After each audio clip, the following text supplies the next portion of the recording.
Today, he testified publicly about that report before two congressional committees.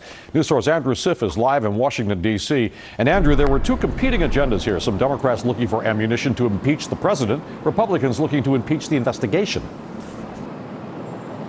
Chuck, that's a pretty good analysis right there. We were inside the Rayburn building next to the Capitol for more than 5 hours during these hearings today, and there's no question that the two parties were approaching Mr. Mueller from opposite sides, both of them saying they're trying to get closer to the truth.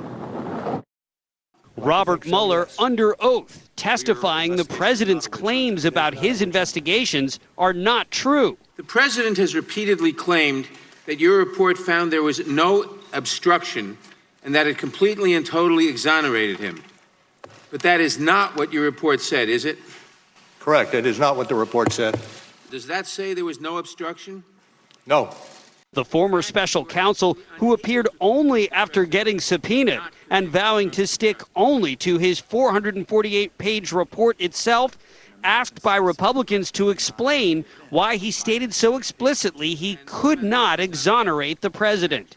The statement about exoneration is misleading, and it's meaningless, and it colors this investigation. What he's doing is not obstructing justice. He is pursuing justice. But Mueller also asked by New York Democrat Sean Patrick Maloney why he didn't try harder to get the president's testimony, especially after finding the Russians interfered and tried to help Trump win the 2016 election. You don't strike me as the kind of guy who flinches. I hope not. While the president declared the day a victory for his party and a defeat for Democrats. Robert Mueller did a horrible job, both today and with respect to the investigation. But in all fairness to Robert Mueller, he had nothing to work with.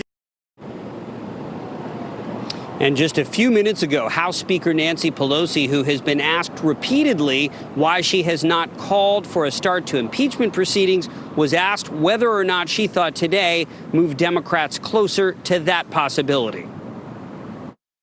It's been a pretty interesting day, an historic one, as a matter of fact. A day in which the former special counsel affirmed in public what the Mueller report put forth. It is a crossing of a threshold in terms of the public awareness. And another Democrat, New York's Hakeem Jeffries, told me that Democrats would now have to conference and talk about their next steps in a possible investigation. We're live in Washington. Andrew Schiff, News 4 New York. Thank you for watching this video from NBC 4 New York. You can subscribe by tapping the button below me, and on the left you can see our latest updates, investigations, and digital exclusives. We'll see you next time.